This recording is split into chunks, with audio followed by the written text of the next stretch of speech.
thank the organizers for giving me this opportunity. The talk is on optimizing treatment decisions in unresectable stage 3 non-small cell lung cancer. It's a case study. So it's a 59. What happened?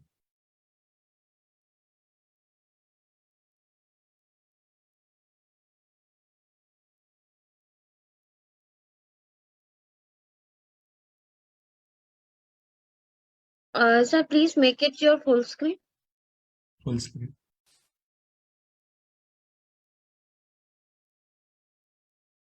Okay, so it's a 59-year-old gentleman who presented to us on 17th July 2021 with cough and weight loss for 3 months. And he had no comorbidities, and this was an X-ray which showed a lesion in the right upper lung. And this is a CT scan in July 21 with a well-defined mass in right upper lobe, which was 5.4 into 5.3 with lymphadenopathy, right paratracheal. Sir, right sorry bladder. for interrupt you, but your slides is not running. Slides are not running? Yes, sir. Yeah, they are running at my place. No, not at. But it's not visible, sir. I think, sir, you need to stop and reshare again. Okay, I'll do that.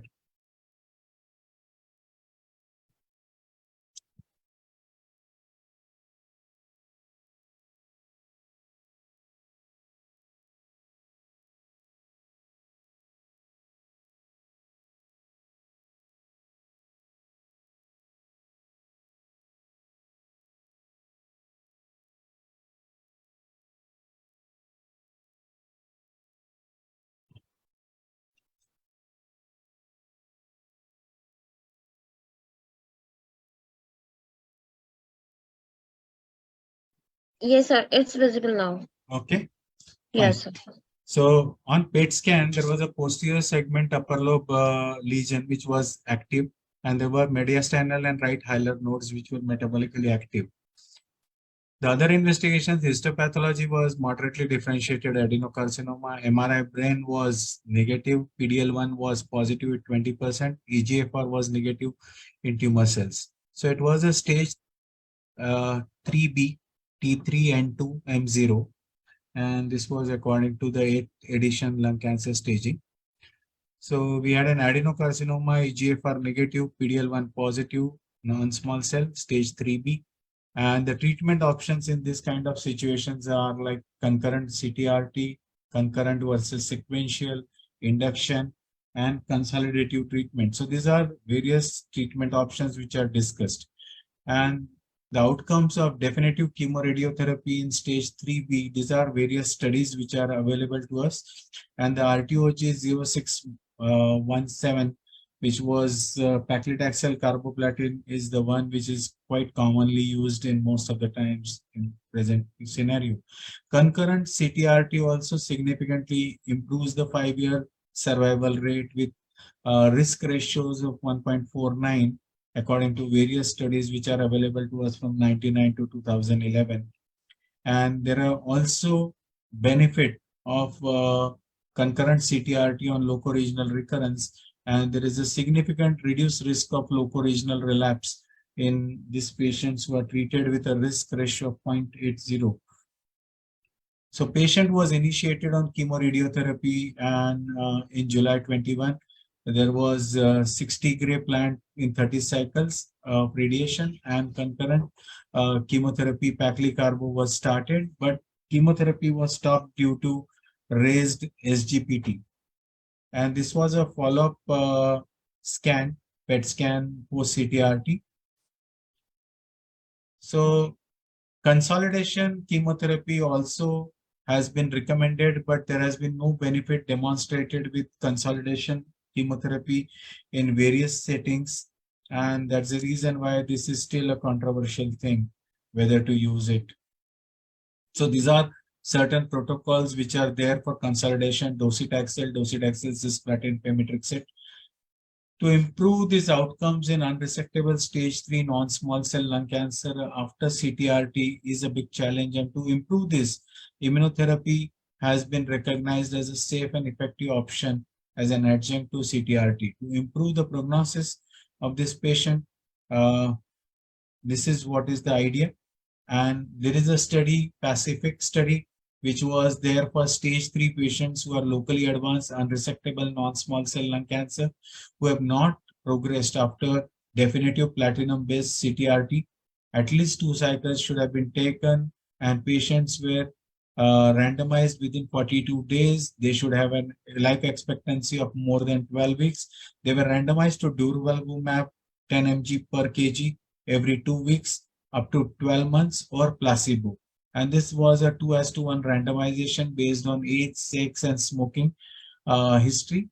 There were total of 713 patients. Primary endpoints: progression-free, overall response rate, duration of response, safety and tolerability, and patient-related outcomes. So when you look at the specific study design, they were generally patients of EGFR mutations were not included if they were positive, but there were few patients in this study which were still EGFR positive. And if you look at the 5-year survival, there is a clear difference, which is 42.9% patients are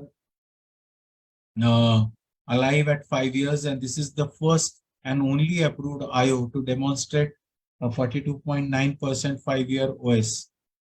And if you look at a progression-free survival, this is again showing that there is a 33.1% benefit at 5 years for progression-free survival compared to placebo, which is 19%. There's another study, a spotlight study, real-world data from Massachusetts.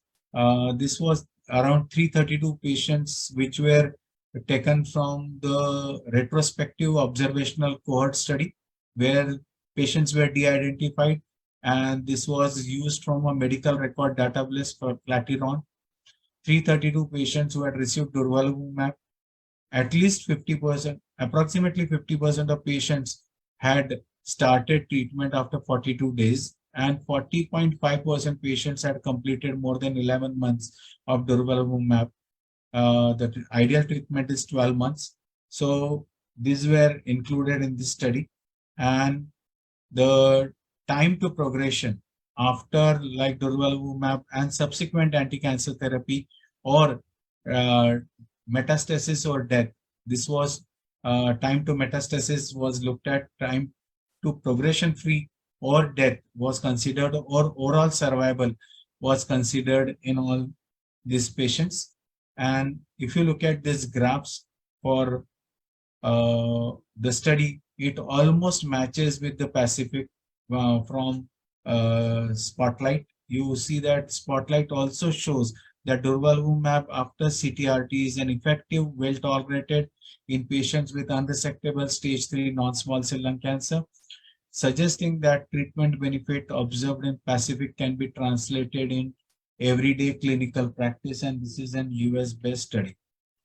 So our patient was started on durvalumab in September, 20 days after CTRT. 3 cycles were completed and a follow-up PET scan was done. And the PET scan showed encouraging. Due to good response, the patient was continued on further treatment. This was an X-ray, which also showed a clearance. If you see, the right upper lobe had cleared up. And this is the PET scan, which was in February 22. Again showed that there was a response after total of 15 cycles of durvalumab. Patient complained of chest pain, and a PET scan was ordered in June 22. And there was a lesion which was seen. So this was like a progression seen here. So the options now are like either chemotherapy, chemoradiation, radiation, or immunotherapy, depending upon various studies which are available to us. There are multiple options at this kind of situation. And if you look at the kind of reduced rates of progression were seen in durvalumab arm compared to placebo, and intrathoracic progressions were more common in durvalumab compared to placebo. Now, this is what we see, that if they fail, then they fail intrathoracic. And our patient also failed intrathoracic. And this is the pattern of intrathoracic progression. And these are the various options which were used after discontinuation of durvalumab. So platinum doublet, single agent, immunotherapy, targeted therapy, radiation alone. So these are various patients who underwent subsequent therapies after durvalumab. This is a summary of the AEs which happened in durvalumab versus placebo. So there were little more durvalumab arm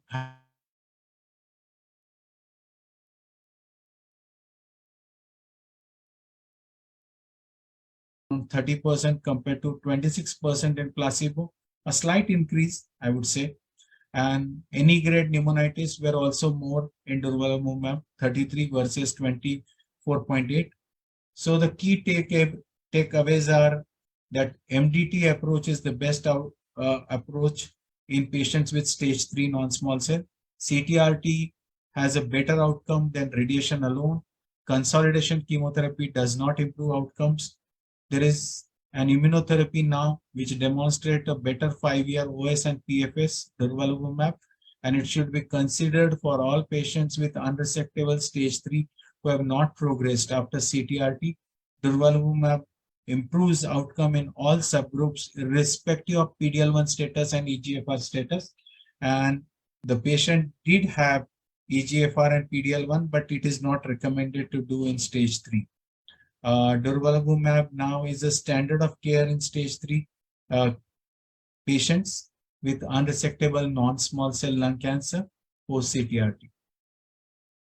Thank you.